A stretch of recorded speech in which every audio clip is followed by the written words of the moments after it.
market updates, and today I am here with Mr. Imran Mehmet. He is Chief Operating Officer and Director of Spectrum Securities. Assalamu alaikum sir.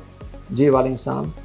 Sir सबसे पहले आप अपना introduction दें। Spectrum securities में मैं almost 7 years हो गए and company के बनने से ही इस कंपनी के साथ हूँ मैं।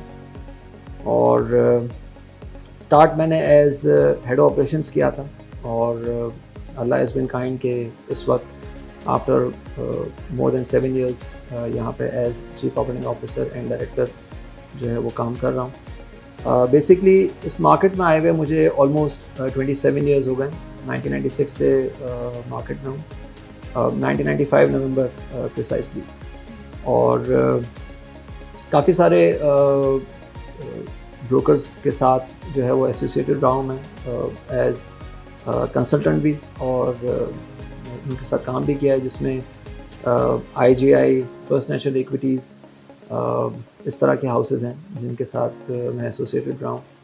और जो कोर मेरा इस वक्त समझें कि ऑलमोस्ट 12-14 ईयर्स से जो मेरा काम है वो रिस्क मैनेजमेंट और बैक ऑफिस इम्प्लीमेंटेशन तो है ही है, लेकिन जो साथ ही साथ एक चीज़ है जो टेक्निकल एनालिसिस है जिस पे मैं काफ़ी टाइम से, काफ़ी सालों से फोकस कर रहा हूँ। और सो फार चीज़ें जो हैं वो काफ़ी ज़्यादा हेल्पफुल हो रही हैं। दिस इज़ द फीडबैक जो कि मुझे अपनी ही नहीं बल्कि जो एक्सटर्नल ट्रेडर्स हैं या एक्सटर्नल लोग हैं उनसे भी मुझे यही फीडबैक मिल रहा होता है कि चीज़ें जो हैं वो जिस तरह से मैं नहीं बल्कि जो टेक्निकल इंडिकेटर्स जिस तरह से गाइड कर रहे होते हैं तो चीज़ें उस तरह से चल रही हैं। सर उसके अलावा आपने जैसे कि कहा कि आपकी जो एक्सपर्टीज है वो टेक्निकल्स में ज़्यादा है, लेकिन देखा जाए तो दुनिया के अगर बड़े इन्वेस्टर की बात की जाए, वॉरेन बफेट, तो वो सबसे पहले कंपनी को तो स्टडी करते हैं कि ये कंपनी क्या करती है, इसका प्रोडक्ट क्या है, उसका इंट्रिंसिक वैल्यू निकालते हैं, उसके बाद में ही उसमें वहाँ पे वो इन्वेस्टमेंट का डिसीजन लेते हैं। तो एज ए आप डायरेक्टर हैं एक ब्रोकरेज हाउस से, तो आप क्यों जिस टेक्निकल्स पे ज़्यादा फोकस करते हैं? Why this technical not fundamentals? देखिए, एक अगर सिंगल लाइन में आपको एक्सप्लेन करूँ ना तो फंडामेंटल्स आपको ये बता रहे होते हैं कि क्या करना है, टेक्निकल्स आपको ये बता रहे होते हैं कब करना है। अगर फंडामेंटल्स ये बता रहे हैं कि बाय करना है तो टेक्निकल साथ में ये आपको गाइड कर रहे होते हैं कि आपको बाय तो करना है, लेकिन क्या ऐसा तो नहीं है कि आपकी बाय बहुत जल्दबाजी में हो जाए। ऐसा तो नहीं है कि वो पर्टिकुलर इंस्ट्रूमेंट जिसको आप फॉलो कर रहे हो, whether it's a currency instrument, whether it's a commodity और अ स्टॉक, ऐसा तो नहीं है कि वो ओवररेटेड है। ये भी बड़ा इंपॉर्टेंट है। Let's I will give you an example. 2012 या 11 में एग्जैक्टली मुझे सही वो टाइम याद नहीं है, लेकिन 11 या 12 का टाइम था जब ईरान और अमेरिका की एक हिस्टोरिकल डील हो रही थी regarding their oil supply. Mister Hassan Rohani, जिनके बारे में हमेशा ये समझा जाता था और समझा जाता है अभी भी कि he is a very economic friendly person, और उससे पहले जितने लोग थे ईरान में वो थोड़े से रिजिड या स्टबर्न नेचर के थे। तो ही वांटेड कि वो जब प्रेसिडेंट बन के आए तो चीज़ों को एक फ्रेंडली माहौल में लेके जाएं। And the first task that he had in mind वो ये था कि अमेरिका पे, जो अमेरिका ने ऑयल के सैंक्शंस लगाए हैं ईरान के ऊपर, वो ख़त्म हो जाएं। अच्छा, मुझे याद है at that time crude oil WTI की अगर बात करें तो it used to trade at 79 या 78 रेंज समवेयर। अच्छा, ये बात हो रही थी कि जिस दिन ये डील होगी उस दिन क्रूड ऑयल जो है बहुत ज़्यादा नीचे आ जाएगा और चीज़ें जो हैं वो मतलब क्रूड ऑयल पूरी मार्केट में सस्ता हो जाएगा। अच्छा, हुआ ये कि जिस दिन वो डील हुई ना उस दिन क्रूड ऑयल ने शायद 74 या 75 तक का एक लो दिखाया, and on that very same day it close eight 81। अब आप मुझे बताएं कि एक डील हो गई, फंडामेंटली एक स्ट्रक्चरल चेंज आ गया कि दुनिया भर में ईरान का ऑयल सप्लाई जो है बढ़ जाएगा, और ऑयल सप्लाई बढ़ेगा तो ज़ाहिर है वो डिमांड को पूरा कर देगा। तो जो ऑयल क्रंच या सप्लाई क्रंच की वजह से प्राइस बढ़ रही है वो प्राइस स्टेबल हो जाएगी, but it did not happen. वो क्यों नहीं हुआ कि ऑलरेडी वो चीज़ जो थी वो फ्रॉम 81 या 82 जो उससे पहले चल रहा था, वहाँ से 71 तक आने के बाद वो प्राइस इन हो गई थी। And when that thing priced इन, तो वो एक जो कर्व होता है ना ऐसे, वो एक चीज़ ओवरसोल्ड हुई and then it jumped back. अभी भी आप अगर देखें तो अमेरिका ने अनाउंस किया तकरीबन कोई महीना भर पहले, महीना डेढ़ महीना पहले ये अनाउंस किया था कि वो अपने स्ट्रेटेजिक रिजर्व्स हैं, स्ट्रेटेजिक पेट्रोलियम रिजर्व जिसको SPR कहा जाता है, वो जो है मार्केट में रिलीज़ करेगा America to stabilise the price. अच्छा, हुआ ये कि जब इन्होंने ये किया तो उस वक्त भी ऑयल मेरे ख्याल से को 101 के आसपास कहीं ट्रेड कर रहा था। एंड जब इन्होंने अनाउंस किया उसके बाद ऑयल 95 के आसपास आया। देन लास्ट वीक या उससे एक हफ्ते पहले सऊदी अरब की तरफ से स्टेटमेंट आया कि they are going to increase their production capacity. हालांकि ऐसा नहीं था। अगर आप हेडलाइन पे देखें तो across the globe every forum gave the headline के सऊदी अरब अपनी प्रोडक्शन कैपेसिटी बढ़ा रहा है। बट अगर आप थोड़ा सा डिटेल में जाके देखें ना, तो उसने सऊदी अरब ने कहा कि हमारी प्रोडक्शन कैपेसिटी जो है वो 23 मिलियन बैरल्स पर डे की है, तब तक हम इतना ऊपर तक अपने आप को स्ट्रेच कर सकते हैं। ये हमने लास्ट ईयर इसी साल मई में कमिट किया था, यानी कि मई 2002 में कमिट किया था। अब उसको हम एग्जीक्यूट करने जा रहे हैं, लेकिन उसकी एग्जीक्यूशन कंप्लीट होगी बाय 2027, यानी कि अब से 5 साल बाद तक। अभी उनकी प्रोडक्शन कैपेसिटी जो भी हो, वो ये कहते हैं कि 2027 तक हम इसको बढ़ा के 23 मिलियन बैरल्स तक लेके जाएंगे, जो हमारी मैक्सिमम कैपेसिटी है। अच्छा, अब आप इंटरेस्टिंगली देखें कि जिस दिन ये अनाउंस हुआ ना, वो मेरे ख्याल से सैटरडे था। उसके बाद मंडे को ऑयल WTI स्पॉट पे शायद 91 या 92 का उसने लो दिखाया। कल उसने 101 का हाई दिखा दिया। तो where is that news, where is that fundamental? क्यों नहीं आया?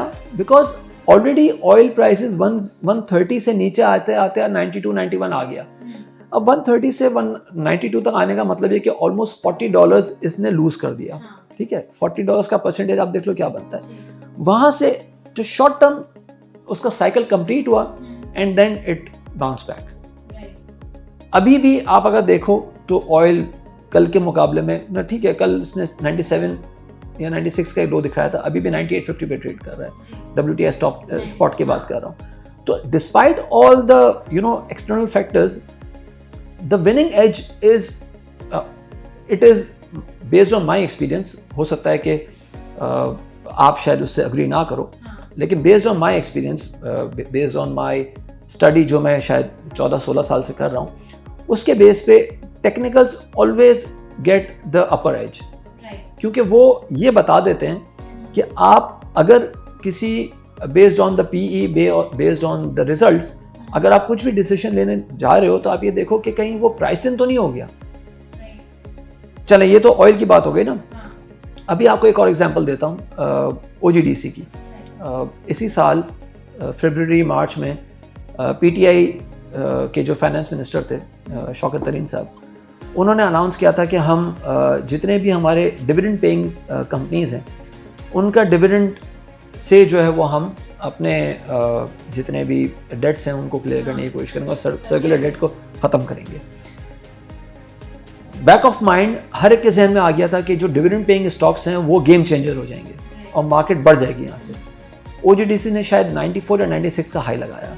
आज OGDC 80s में ट्रेड कर रहा है। तो where is that game changing theory?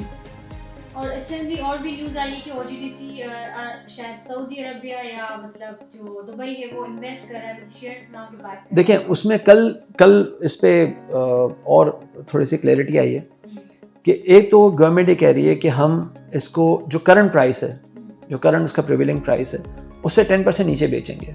ठीक है, प्लस गवर्नमेंट का ये देखना होगा कि गवर्नमेंट का अपना स्टेक इन स्टॉक्स में कितना है। प्लस देखें, जो अगेन ये जो आपकी वाली बात है ना, इसको मैं रिलेट करूंगा विद MSCI।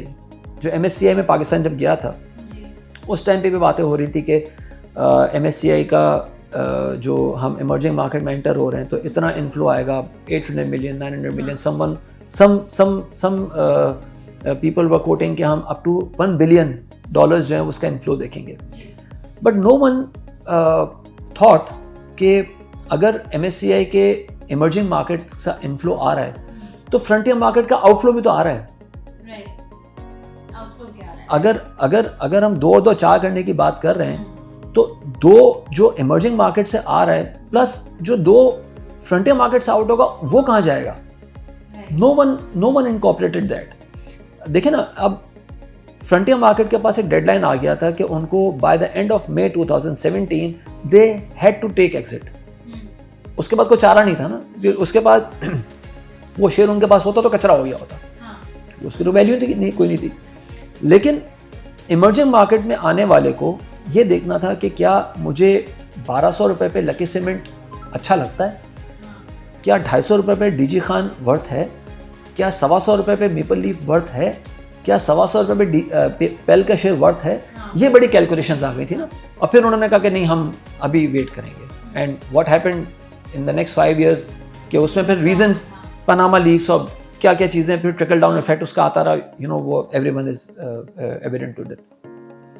तो पॉइंट सारा ये है कि अगर आप यहाँ पे ये बात कर रहे हैं कि अगेन देखें, ये पॉलिटिकल डिसीजन है, इसमें जो हमारे मनी मैनेजर्स हैं, जो हमारे इकोनॉमिक मैनेजर्स हैं, वो ज़्यादा बेहतर बता सकते हैं। लेकिन जो मोटी मोटी बात है वो ये कि अगर आप ये कह रहे हो कि हम करंट प्राइस से 10% नीचे कोई पर्टिकुलर एसेट जो है वो आपको बेच देंगे, और एक सर्टेन टाइम के बाद, अभी एक हफ्ते पहले शायद मुफ्ता इस्माइल साहब ने एक टीवी इंटरव्यू में भी कहा था, उन्होंने, जो इंटरव्यूअर था, उन्होंने पूछा कि भाई अच्छा जब आपको ज़रूरत पड़ेगी फिर आप क्या करेंगे? तो उन्होंने कहा फिर वापस ले लेंगे। तो ये कैसे पॉसिबल है? नहीं, ये तो पॉसिबल नहीं। ये कैसे पॉसिबल है? साइन किया हुआ, ये कैसे पॉसिबल है? वो कहते रहेंगे 2 साल बाद वापस भी ले लेंगे। तो मेहर बुखारी थी उस टीवी शो की एंकर, लिटरली उसने वर्ड यूज़ किया कि इतने नन्हे तो वो भी नहीं है ना कि आपको आपकी मर्जी पे प्राइस दे भी देंगे, आपको आपकी मर्जी से प्राइस वापस ले भी लेंगे। ये तो पॉसिबल नहीं है ना। प्लस आप ये देखो कि if I am so desperate कि मैं अपनी चीज को 10% नीचे आपको बेचने की सोचूं, तो आप भी 2 दफा सोचोगे कि क्या इसमें मुझे बाय करना चाहिए कि नहीं करना चाहिए। मिसाल है, मैं आपको कहता हूं कि भाई मेरी घड़ी आप मुझसे मार्केट प्राइस से 20% नीचे ले लो, तो आप मुझे बोलोगे कि क्या इतना डेस्परेट है ये कि कैश रेज करने के लिए अपने एसेट 20% नीचे या 10% नीचे बेच रहा है? इसका मतलब नहीं, there is some problem, wait, just wait. एक आपको एग्जांपल देता हूं ना, कि एक सैमसंग का टीवी आप लेने के लिए जाते हो, मतलब मेरी ये आदत है, मैं थोड़ा सा प्रैक्टिकल एग्जांपल्स देके ना चीज़ों को समझाने की कोशिश करता हूँ। आप एक सैमसंग का टीवी लेने के लिए जाते हो जो कि इस वक्त 55 या 60 इंचेस का है, और उसकी उसकी प्राइस जो है based on the features that TV is offering, उसकी प्राइस चल रही है 150 लाख रुपये, ठीक है। अच्छा, कोई डिस्काउंट ऑफर आता है किसी बड़े स्टोर का या सैमसंग का अपना, और वो कहता है कि हम 20% ऑफ पे आपको दे देंगे, विच मीन से 1.5 लाख रुपए से वो आपको 30,000 रुपीज़ कम पे आपको दे देगा, 1,20,000 रुपये में।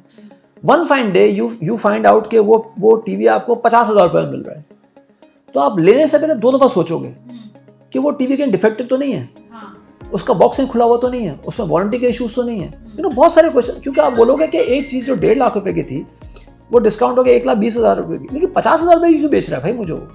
इसका मतलब there is some problem with this. या तो वो टीवी आउटडेटेड हो गया है, या उसका जो फीचर्स थे वो अब उस तरह से अट्रैक्टिव नहीं रहे, वो जो टेक्नोलॉजी ऑफर कर रहा है वो आउटडेटेड हो गई, ऑब्सोलीट हो चुकी है। बहुत सारे रीज़न आपके जहन में आ सकते हैं ना, तो आप उसको बाय करने से गुरेज करोगे। यही एक रूल है डिफ्लेशन का। जब एक चीज़ एक ज़रूरत से ज़्यादा नीचे आ जाती है ना, एक तो हाइपर इन्फ्लेशन होता है कि जब एक चीज़ एक सर्टेन लेवल से महंगी हो जाती है तो आप बैकफुट पे आ जाते हो कि मुझे अब एक्स्ट्रा शॉपिंग नहीं करनी, मुझे अपनी लग्जरीज को कर्टेल करना है। लेकिन जब वो चीज़ डिफ्लेशन का शिकार होती है ना, विच हैपेंड इन 2012 में the global markets were facing deflation. उस वक्त अमेरिका में वॉलमार्ट हो चाहे कोई भी बड़ा स्टोर हो ना, वहाँ पे शॉपिंग होती ही नहीं थी। लोगों ने ग्रोसरीज लेना बंद कर दी थी। वो कहते थे कि यार एक चीज़ हमें, अगर हमारी जो नॉर्मल ग्रोसरी महीने की $200 में हो रही है, वो अगर $100 में हो गई है तो हम कैसे हम नहीं कर रहे। इसका मतलब कि वो चीज़ एक्सपायर करके बेच रहे हैं। तो ये सब एक नॉर्मल ह्यूमन बीइंग है ना, तो हम ये सब चीज़ें सोच रहे होते हैं। जब हम ये सब चीज़ें सोच रहे होते हैं तो जो इकोनॉमिक मैनेजर्स हैं जिनके पास आप कुछ ऑफर करने जा रहे हो, वो तो ज़्यादा पढ़े लिखे हैं, वो ज़्यादा इंटेलिजेंट हैं हमारे मुकाबले में, क्योंकि उनको खाली ये नहीं देखना कि अपना घर चलाना है, उनको देखना है कि भाई अगर हम मिसाल अगर यूएई के पास जाते हैं या सऊदी अरब के पास जाते हैं तो वो ये देख रहे होते हैं कि भाई अगर हम ये एसेट बाय कर रहे हैं तो हमें अपनी बुक पे इसको लिखना है, तो बुक पे लिखने का उसका हमें आफ्टर इफेक्ट क्या मिलेगा। आपने कितनी दफ़ा देखा कि सऊदी अरब, चाहे वो हम 2018 की बात करें चाहे वो अभी रिसेंट की बात करें, कितनी दफ़ा ऐसा हुआ कि सऊदी अरब ने हमसे कुछ फंड्स कमिट किए और वो हमें दे दिए, in comparison to, I mean again मैं किसी कंट्री को फेवर नहीं कर रहा या अपनी कंट्री का मैं उसके अगेंस्ट नहीं जा रहा, बट इट अगर आप कंपेयर करो विद इंडिया तो इंडिया को उसने कितना फंड दिया, इंडिया को उसने कितना डेफर्ड पेमेंट पे ऑयल दिया, इंडिया में कितनी रिफाइनरीज में उसने इन्वेस्ट किया और हमारे पास कितना किया। आपके पास आंसर है उसका।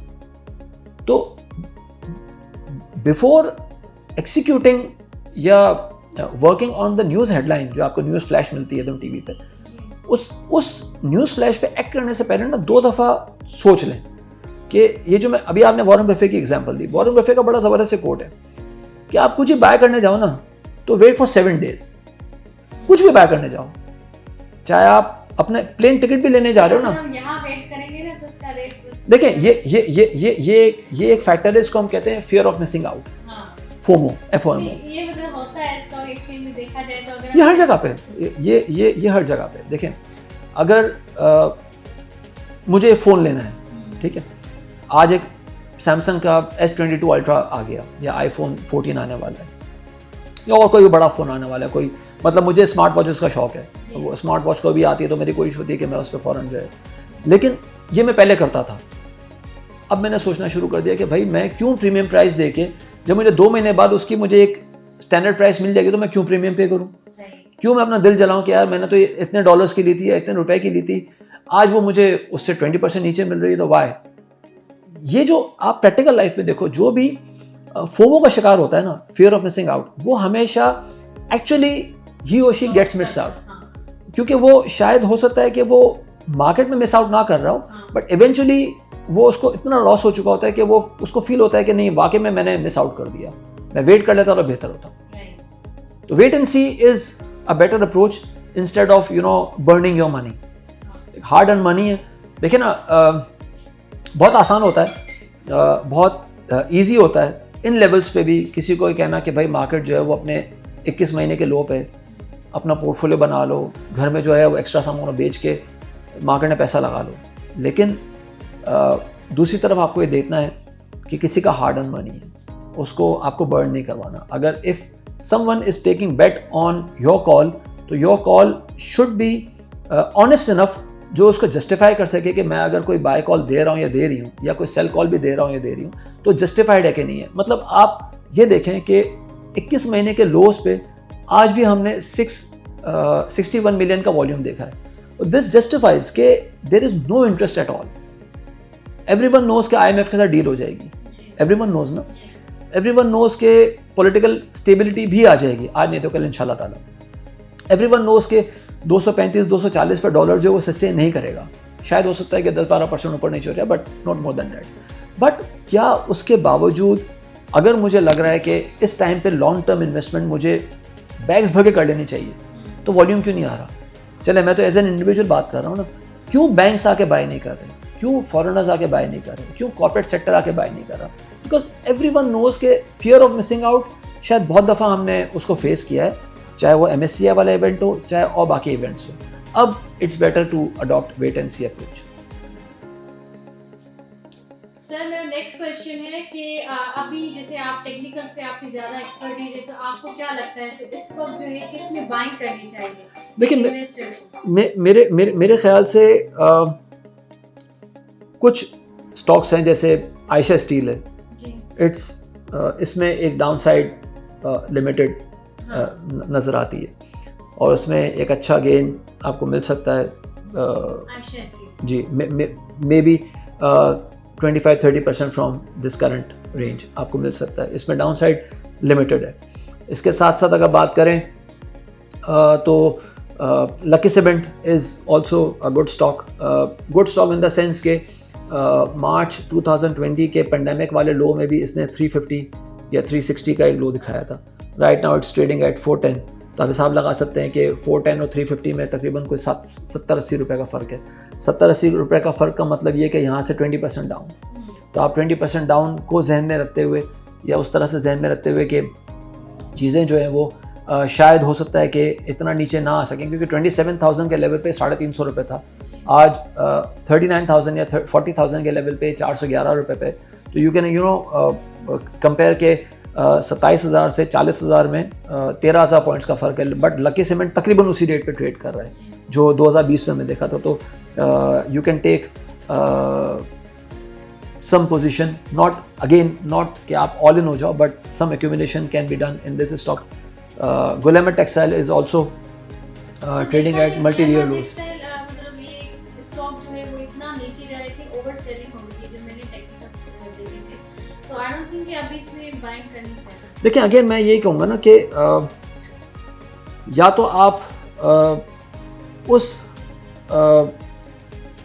उस हर्ड का हिस्सा बन जाएं जो बाय करता है ऊपर और सेल करता है नीचे। ठीक है, 90% ऐसे होता है कि आप बाय करते हो ऊपर और सेल करते हो नीचे। लेकिन the ideal point to start, again मैं ये कहूँगा कि if you have the capacity to invest say 1 million rupees in Gulemet, तो स्टार्ट विद 300,000, स्टार्ट विद 400,000, है ना। आपके पास अगर जो भी आपकी कैपेसिटी है पर स्टॉक लेने की, अगेन देखें इसमें एक और भी इंटरेस्टिंग पॉइंट मैं आपको बताऊंगा। कोई भी कार डीलर, आप किसी भी गाड़ी के शोरूम के पास चले जाएं, आपने कभी देखा है कि उस वक्त खाली एक गाड़ी हो? कभी देखा है आपने? नहीं देखा ना। एटलीस्ट जो छोटे से छोटा भी शोरूम होगा तो 3-4 गाड़ियाँ उसके पास पड़ी होंगी। ठीक है, उसमें से एक कोई शायद हाई एंड होगी, एक मेहरान टाइप होगी, एक मीडियोकर कोरोला सिविक टाइप होगी, ताकि वो ये देख रहा होगा कि भाई मेरा जो है ना वो मेहरान या ऑल्टो के बायर्स डेली आ रहे होते हैं, कोरोला या सिविक के मंथली आ रहे होते हैं, प्राडो का शायद 6 महीने में एक दफ़ा आता है, तो एटलीस्ट मेरी दुकान जो है वो चलती रहेगी। यहाँ इशू ये आता है इन स्टॉक मार्केट कि people forget all the structural things जो कि एक नॉर्मल बिजनेस में हम करते हैं। एक लैपटॉप वाला भी है या घड़ी वाला भी है, वो किसी एक घड़ी के ब्रांड की, एक कलर की घड़ी जो है ना उससे दुकान नहीं भर लेता। वेयरएज यहाँ पे जो है ना लोग ये सोच रहे होते हैं कि भाई मेरे पास 1 लाख रुपए हैं, मुझे बताएं मैं क्या करूँ। यार आप ये सोचो, आप 5 लाख रुपए ले जाके प्रॉपर्टी में इन्वेस्ट कर सकते हो? नहीं कर सकते ना। हर मार्केट की अपनी रिक्वायरमेंट है। आप ये जाके बोलो प्रॉपर्टी डीलर को कि मुझे बहरिया में प्लॉट लेना है, वो आपसे कहेगा अच्छा भाई कितने पैसे आप बोलोगे 5 लाख रुपये, तो आपको लिफ्ट भी नहीं कराएगा, क्योंकि वो पता है कि आपकी वर्थ क्या है। 5 लाख रुपए से you can not work in property. 10 lakh रुपए से you can not work in auto industry. गाड़ियों के मार्केट में 10 लाख 15 लाख से काम नहीं कर सकते। या आपके पास 30-35 लाख रुपए हो ताकि आप 3-4 गाड़ियां तो इन्वेस्ट करके बैठे। यहाँ पे इशू ये आता है कि आपके पास 10,000 रुपये होते हैं, आपको फला हाउस कहता है कि या फला को बंदा कहता है कि WTL ले लो भाई, ये बहुत अच्छा है। क्या होगा आपके साथ? आप 10,000 रुपये के WTL लेंगे और 2 रुपये पे या 1.5 रुपये पे लेके उसको आप 1 रुपये बेच रहे होंगे, आप बोलेंगे मैं तो बर्बाद हो गया। तो ये बहुत बड़ा इशू है। आप ये देखो कि मैं अगर इस मार्केट में एक इन्वेस्टमेंट करने के लिए आया हूँ, ये इन्वेस्टमेंट दूसरी इन्वेस्टमेंट एवेन्यूज़ की तरह ही है, इसमें कोई फ़र्क नहीं है, इसमें कोई फ़र्क नहीं है। ठीक है, अगर मैं यहाँ पे देख रहा हूँ कि कोई भी एक स्टॉक अगर यहाँ पे बाय करना चाहिए तो I should not go all in first, and second जो टाइमलाइन है ना वो मेरा इंट्राडे या इंट्रा वीक नहीं होना चाहिए। हाँ, ऐसा भी नहीं होना चाहिए कि मैं लेके जो है 10 साल के लिए फिर मैं बैठ जाऊँ, फिर मेरे बच्चे उसको रो रहे हों कि मेरे फादर ने क्या ले लिया। But one has to be realistic, और रियलिस्टिक अप्रोच ये है कि भाई अगर मुझे गुलेमत या आयशा स्टील या फॉर दैट मैटर मुगल है या पाइनियर सीमेंट है, मेपल लीफ है, ये अच्छे अट्रैक्टिव रेट्स पे खड़े हैं। अगर मैं यहाँ पे ये लेके ये सोचूं कि भाई मैं अपने टोटल पोर्टफोलियो का 30% 40% जो है वो डिस्ट्रीब्यूट कर दूं इन 4 स्टॉक्स में, और बाकी मैं 60% जो है वो कैश इन हैंड रखूं, ताकि मैं फिर अगर शॉर्ट टर्म को रैली मिलती है उसको अवेल कर लूँ, अगर कोई पैनिक सेलिंग आती है उसको अवेल कर लूँ। तो अभी अगर कंसोलिडेशन फेज़ है, अगर वो कहते हैं ना कि अगर टेस्ट मैच है तो टेस्ट मैच में आप T20 वाली इनिंग्स नहीं खेल सकते, आप T20 में टेस्ट मैच वाली इनिंग्स नहीं खेल सकते, दोनों में फेल कर जाओगे। तो अगर टेस्ट मैच है तो मुझे फिर उसी तरह टुक टुक करके खेलना होगा, T20 है तो मुझे आफरीदी वाली इनिंग खेलनी होगी। This is the whole point. वैसे सर, और अभी आप मतलब एक फॉर एग्जांपल न्यू इन्वेस्टर आता है मार्केट में, तो आप उनको क्या सजेस्ट करेंगे कि क्या वो टेक्निकल्स पे ज़्यादा फोकस करें या कंपनी के फंडामेंटल्स पे ज़्यादा फोकस करें? क्योंकि ऐसे भी कहा जाता है कि कोई भी अगर न्यूज़ आने वाली होती है, अभी आई नहीं होती है, वो हिडन नहीं होती है, तो उसका जो इम्पैक्ट है वो पहले ही टेक्निकल्स पे आ गया होता है। तो आप क्या सजेस्ट करेंगे न्यू इन्वेस्टर को, एग्जिस्टिंग इन्वेस्टर? देखिए, आपने खुद ही अपने सवाल का जवाब दे दिया कि अगर कोई एक न्यूज़ आने वाली है तो टेक्निकल्स उसको पहले से इंडिकेट कर देते हैं कि this can happen, you know. Who knew के हम इस साल में 40,000 से नीचे मार्केट को ट्रेड होते हुए देखेंगे। आई नो मैनी पीपल जिन्होंने मुझसे या जो हमारे क्लाइंट्स या मेरे सब्सक्राइबर्स बने, वो उन्होंने फर्स्ट टाइम मार्केट को 40,000 के नीचे देखा है, उन्होंने फर्स्ट टाइम ट्रीट को जो 25 के नीचे ट्रेड होते हुए देखा है, उन्होंने फर्स्ट टाइम लकी सीमेंट को 450 से नीचे ट्रेड होते हुए देखा है। मतलब वो कहते हैं कि हम तो अपने कभी ख्वाबों में नहीं सोच सकते थे कि मार्केट का, ठीक है, वो इट्स अ डिफरेंट क्वेश्चन कि वो उनका अपना स्टांस मार्केट में क्या रहा, क्या वो बाय करके बैठे या वो सेल करके बैठे या वो बिल्कुल कैश इन हैंड करके बैठे, that's a different story. But the point is कि उन्होंने, वो ये कहते हैं कि हमने आज तक ये लेवल्स कभी नहीं देखे थे, तो हु न्यू के ये लेवल आ जाएंगे। अब आपको हर दूसरे दिन जो है ना कोई ऐसा इवेंट, कोई ना कोई ऐसी खबर, कोई ना कोई ऐसा रिजल्ट आ जाता है जो आपको बता रहा होता है कि नहीं, मार्केट यहाँ से 1000 पॉइंट मजीद चलेगी, मार्केट यहाँ से 1500 पॉइंट और नीचे चलेगी। तो द पॉइंट इज के जो आपका वाला सवाल था, जिसका जवाब आपने खुद ही दे दिया कि टेक्निकल्स आपको पहले से गाइड कर देते हैं। हाँ, ये ज़रूर है, जिस तरह फंडामेंटल्स में होता है कि फंडामेंटल्स में भी आप ये देख रहे होते हो कि फ़ला चीज़ का रिजल्ट ये आ गया, इसका डिविडेंड ये आ गया, तो इसको बाय कर लो। लेकिन एक और फंडामेंटल थ्योरी ये आती है कि नहीं, इसका डिविडेंड जो है वो पिछले डिविडेंड के मुकाबले में नीचे, इसकी जो अर्निंग है पिछली अर्निंग के मुकाबले में नीचे। तो ठीक है, हमें नज़र आ रहा है कि यार इस दफ़ा इसकी अर्निंग अच्छी हुई, लेकिन क्या पिछले 5 साल की अर्निंग के मुकाबले में ये अर्निंग अच्छी थी? तो नहीं थी, तो यार अभी वेट कर लो। तो टेक्निकल्स आपको पहले से बताया जाते हैं, यू नो, वो आपको वेव्स आपको पहले से बता जाती है। हाँ, ये ज़रूर है कि टेक्निकल्स भी there are, you know, thousands of indicators. तो आप सिर्फ कैंडलस्टिक को फॉलो कर रहे हो, आप सिर्फ RSI को फॉलो कर रहे हो, आप सिर्फ ट्रेंड लाइन को फॉलो कर रहे हो, that's the important point. Thank you sir, thank you for your valuable time. और ये आपके साथ इंटरव्यू बहुत अच्छा रहा, बहुत ही इंफॉर्मेटिव जो ये इंटरव्यू रहा है। So thank you for all the information you gave and thank you everyone for watching this video. और इस चैनल को सब्सक्राइब जरूर कीजिएगा ताकि ऐसी वीडियोस आप डेली वॉच कर सकें।